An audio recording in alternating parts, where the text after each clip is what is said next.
tweet from Jack Posobiec. Breaking, President Trump announces he will establish a presidential commission on assassinations to be headed by RFK with full power to declassify all documents related to JFK, RFK, and J13. Oh, wow. Poetic justice. Wow. You mentioned before. Oh, man. I'm sorry, dude. I have to gloat a little bit longer about... I want RFK Jr. to be in charge of the intelligence agencies, and I want him to just get on stage and be like, I'm declassifying JFK. Here you go. They killed him. My uncle. They killed him. I want to see him do that for poetic reasons, but I really do want him to be involved with Health and Human Services, right? Like someone who is really passionate about fixing the problems that we have with Big Pharma and our food supply. I think that would be fascinating because I just think so many people who are in that position right now are sort of like from the system. They've been a bureaucrat or they've worked for pharmacies. I bet, though, the head of the CIA, if you could have the secret police investigating those people, that would be very important because if there really are big bureaucrats manipulating our food supply, the FDA might not even be able to figure it out, but the CIA can get down to business. Yeah, The question I'm asking, though, is after RFK gets in there, he clears house, he exposes everything, because at this point, like, we all pretty much know the CIA killed JFK, let's be honest. But when all of that gets declassified, then what? What is like our next step? Because it's about to be turmoil when all these secrets start to unravel. Because I can only imagine the things that we don't know or that we have been completely led astray about.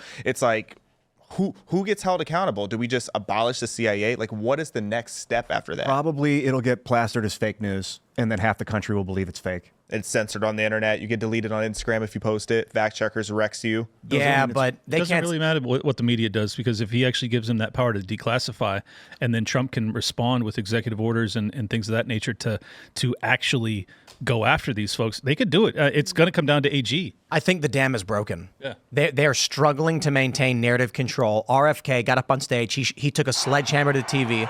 We got this clip. Benny Johnson posted it. Trump is conducting an independent presidential commission on assassination attempts. Let's listen. Soon after I can't even believe I have to say this, nearly assassinated in Pennsylvania last month, Bobby called me to express his best wishes. How does he make that sound funny?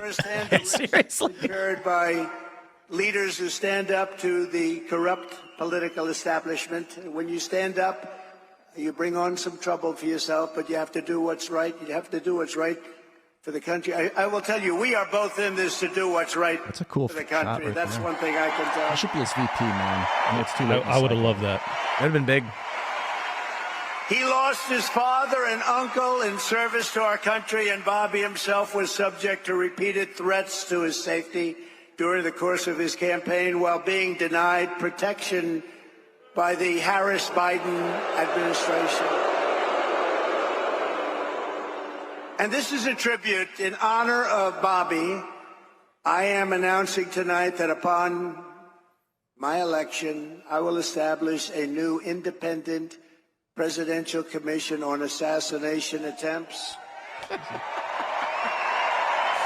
Wow. And they will be tasked with releasing all of the remaining documents pertaining to the assassination of President John F. Kennedy. Does he go so far as to actually appoint RFK to it? So that's what Jack said. Okay. This clip doesn't mention it, but I think he said RFK Jr. would. Man, if He he said gives in him honor that of him, power, he'd do an independent commission. He didn't say that he'd put him in charge of it. yeah, but still, I mean, still, Well, it's, the clip it's a cuts big short. step. It's a big step. If just imagine, like, he's been on this like Homer's Odyssey to figure out who took out his father and his uncle, and then he's just like all of a sudden given the power to declassify the documents to actually prove out the case. It's a really profound thing. It is. I think people need to pause and think about the personal in the story of the assassinations of JFK and RFK. We hear these from a great historical context. We talk about the grassy knoll and the magic bullet theory and things like this, right? And so for us, it's this surface level history lesson. We learn about it. This is his dad. Trump is saying you're finally going to get the documents about who killed your father.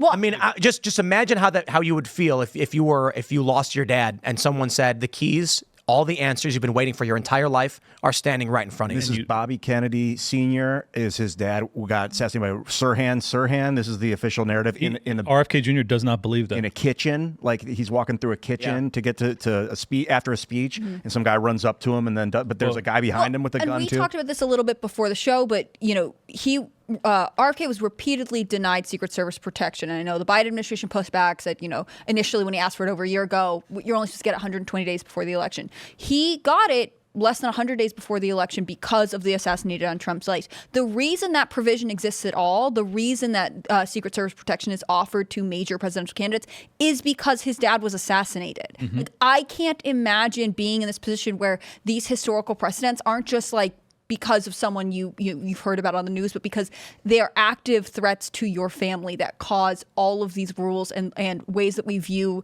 presidential and political security to change. Like that's deeply profound. And I think, the thing that struck me the most about RFK Jr. when he was on the show was that he was just very authentic. He was very sincere. And I think that this is something that resonates with a lot of Americans who are frustrated with sort of the political rhetoric. Like, that's what I felt most from Kamala's speech last night.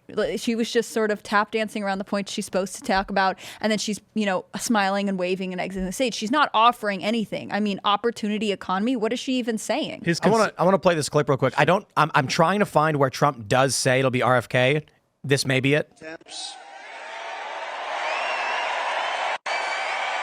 And they will be tasked with releasing all of the remaining documents pertaining to the assassination of President John F. Kennedy. I'm going to put his nephew in charge. He's so cool. And they will also conduct a rigorous review of the attack last month. But I tell you, I have never had more people ask me, please, sir, release the documents. Yeah, I don't think he says it. Kennedy. I don't know.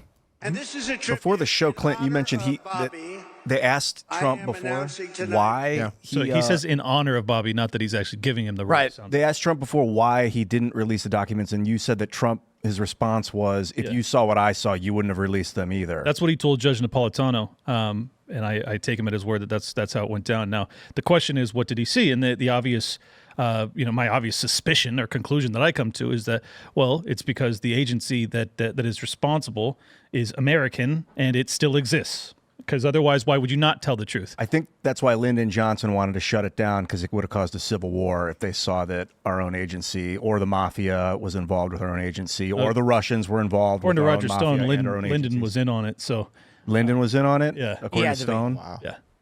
So it's a plot where they go to him and they say, if this happens, are you game to take over? And he says, you got it. Sometimes, but I don't think Bush was involved with 9/11. He just looked like a totally different. Kinda, but they used him and he bought the narrative and played along with it, but he thought it was real. Like, I think Lyndon Johnson, but maybe Lyndon Johnson knew. I think more. you are completely wrong about 9/11, and you are conflating two totally different things. Well, I don't always think the figurehead knows what's going on. Sometimes that's certainly true. But I think in this instance, I'm gonna rely on Roger Stone, who's done a lot of research in that arena.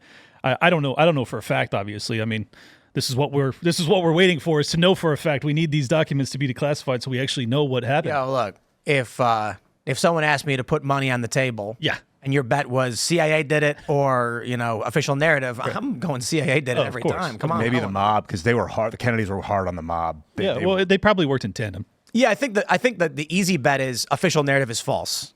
Yep. Of course. Yeah. The Lee Harvey Oswald story is ridiculous. Yeah. The guy, his gun was in the same building as him after the shooting. He was eating lunch. The single bullet theory is the biggest absurdity. Like, dude, if he had done it, he wouldn't have been sitting in the building eating lunch afterwards. He would have fled the scene. Right. It's such a ridiculous story. And then was it Jack Ruby? Yeah. He dies right afterwards as well. He took out Lee Harvey Oswald and then immediately gets killed. Yep. Tying up loose ends, huh? Yeah. Yeah. I mean, mafia, maybe. Have you guys ever been to the Sixth Floor Museum in Dallas, the museum dedicated to, the assassination? I find it really fascinating. You can go there and you can look at the spot on the ground where the bullet hit JFK. But really what's fascinating is that so many people go there and have questions and talk about it. And if you stand on the sidewalk outside where you can look at where the shot was, you can hear people talking about I don't think this really happened. And so the fact that this is something that Trump wants to talk about at all, or that RFK potentially could be kind of leading the narrative on, I think draws in a lot of voters who are not necessarily political, but do not trust our government. I think a lot of people have lost faith in any form of government in this country. And I'm one of them.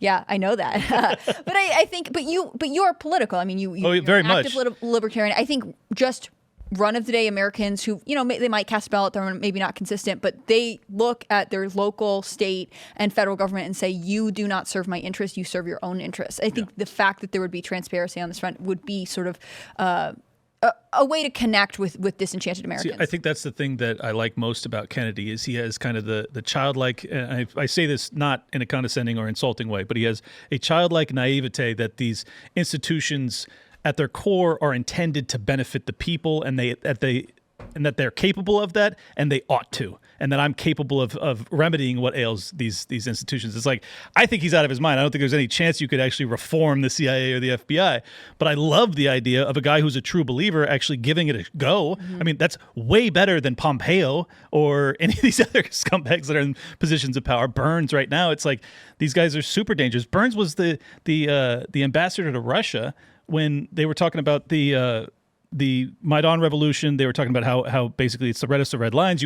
If you were to proceed with adding Ukraine into NATO, it'll basically force our hand. And like Burns was the American ambassador to Russia during that junction, and then he goes on to become the CIA, despite the fact that we're now in a proxy war with Russia because those warnings were ignored. It's crazy. But anyways, that was a weird tangent. I just wanted to say I do like the idea that if we're not going to go full libertarian minarchism, I like the idea of having a true believer who's trying to actually like really reform these institutions. All I can think about right now is getting drunk and celebrating and ordering a bunch of pizzas. Like, I can't. You think it's over? Tim doesn't drink No, alcohol. I'm That's the saying best like, part. I don't.